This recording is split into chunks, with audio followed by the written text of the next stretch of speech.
ಪೋಷಣ ಮಾಸ ಬಂದಾಗ ನಮಗೆ ಹಬ್ಬ ತಂದಾಗ ರಕ್ತಹೀನತೆ ಇಲ್ಲ, ಆರೋಗ್ಯ ಭಾಗ್ಯ ಬಾಳೆಲ್ಲ.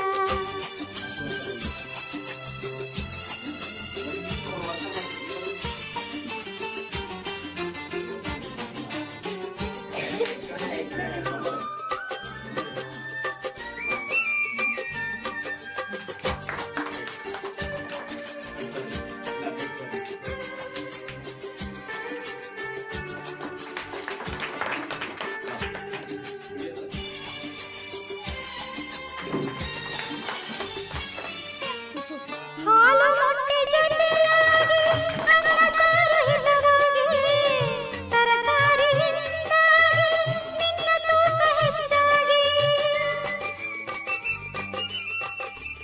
ಪೋಷಣ ಮಾಸ ಬಂದಾಗ ನಮಗೆ ಹಬ್ಬ ತಂದಾಗ ರಕ್ತಹೀನತೆ ಇಲ್ಲ, ಆರೋಗ್ಯ ಭಾಗ್ಯ ಬಾಳೆಲ್ಲ.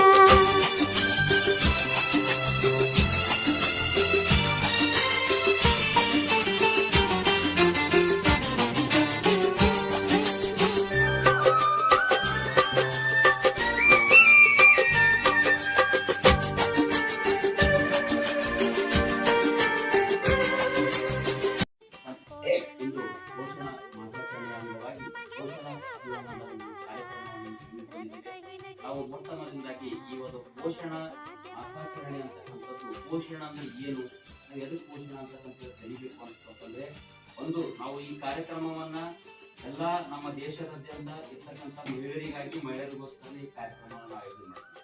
ಯಾಕಂದ್ರೆ ಮಹಿಳೆಯರು ಶಕ್ತರಾಗಿದ್ರು ಅಂತಂದ್ರೆ ಅವರು ನಮ್ಮ ದೇಶಕ್ಕೆ ಬೇಕಾಗಿರ್ತಕ್ಕಂಥ, ನಮ್ಮ ದೇಶಕ್ಕೆ ಒಂದು ಉತ್ತಮವಾದಂತಹ ಭವಿಷ್ಯ ರೂಪಿಸುವಂತ ಮಗುವಿಗೆ ಜನ್ಮ ನೀಡಬಹುದು. ಅವರು ಈ ದೇಶದ ಒಂದು ಸೃಷ್ಟಿಕರ್ತೆ ಅಂತಕ್ಕಂಥದ್ದನ್ನು ನಾವು ಈ ಸಂದರ್ಭದಲ್ಲಿ ಹೇಳಕ್ಕೆ ನಾನು ಇದನ್ನು ಮರೆಯಲಾಗದು. ಯಾಕಂದ್ರೆ ನಮ್ಮ ದೇಶದ, ನಮ್ಮ ಪ್ರಪಂಚದ ಈ ಒಂದು ಲೋಕದ ಸೃಷ್ಟಿ ಮಾನವನ ಸೃಷ್ಟಿಯಾಗಿದ್ದೇ ಮಹಿಳೆಯರಿಂದ. ಅದಕ್ಕೋಸ್ಕರ ಮಹಿಳೆಯರು ಯಾವತ್ತು ಶಕ್ತಿಶಾಲಿಯಾಗಿರ್ಬೇಕು. ಶಕ್ತಿಶಾಲಿಯಾಗಿರ್ಬೇಕಂದ್ರೆ ಏನ್ ಮಾಡಬೇಕು, ನಾವು ಒಳ್ಳೆ ರೀತಿಯಿಂದ ಊಟ ಮಾಡಬೇಕು, ಒಳ್ಳೆ ರೀತಿಯಿಂದ ನಮ್ಮ ಆರೋಗ್ಯ ಕಡೆ ಗಮನ ಕೊಡಬೇಕು, ಒಳ್ಳೆ ರೀತಿಯಿಂದ ಕ್ರಮಬದ್ಧವಾದಂತಹ ಒಂದು ನಾವು ನೀತಿ ನಿಯಮಗಳನ್ನ ಅನುಸರಿಸಿಕೊಂಡು ಹೋದಾಗ ಮಾತ್ರ ನಾವು ಮಹಿಳೆಯರ ಒಂದು ಆರೋಗ್ಯ ಸುಧಾರಣೆಯನ್ನ ಸಾಧ್ಯ ಆಗ್ತದೆ. ಹೌದಾ? ಈಗ ನೋಡ್ರಿ, ಕೆಲವರು ಊಟನೇ ಮಾಡಲ್ಲ, ಅವರಲ್ಲಿ ರಕ್ತಹೀನತೆ ಮತ್ತು ಬಲಹೀನತೆ ನಾವು ಉಂಟಾಗ್ತದೆ. ಇದರಿಂದ ಏನಪ್ಪಾ ಅಂದ್ರೆ ಆ ಮಹಿಳೆಗೂ ತೊಂದರೆ ಆಗುತ್ತೆ ಮತ್ತು ಅವಳು ಜನ್ಮ ನೀಡ್ತಕ್ಕಂಥ ಮಗುವಿಗೂ ತೊಂದರೆ ಆಗುತ್ತೆ.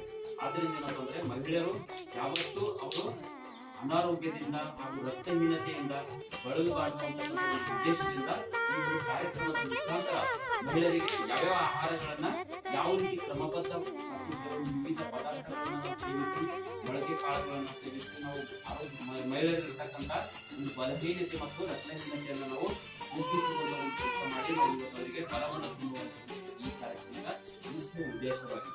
ಯಾಕೆ ನಾವು ಮಹಿಳೆಯರಿಗೆ ಅಷ್ಟೊಂದು ಇದು ಮಾಡಬೇಕು ಅಂತಂದ್ರೆ, ಮಹಿಳೆಯರು ತಮ್ಮ ದೈಹಿಕವಾಗಿ ತಮ್ಮದೇ ಆಗಿರ್ತಕ್ಕಂಥ ಪ್ರಾಕೃತಿಕವಾಗಿ ಅವರು ನಿಶಕ್ತರಾಗ್ತಾ ಹೋಗ್ತಾರೆ. ಪ್ರತಿ ತಿಂಗಳು ಎಲ್ಲಾ ರೀತಿಯ ಆಹಾರ ಪದಾರ್ಥಗಳನ್ನ ಕ್ರಮಬದ್ಧವಾಗಿ ಉಪಯೋಗ ಮಾಡಿದಾಗ ನಮ್ಮದೇ ಆರೋಗ್ಯದ ಒಂದು ನಾವು ಮಹಿಳೆಯರು ಶಕ್ತರಾಗಿ ಅವರು ಸಹಿತ ಶಕ್ತಿವಂತರಾಗ್ತಾರೆ. ಮತ್ತ ಅವರ ನೀಡ್ತಕ್ಕಂಥ ಮಗುವಿಗೆ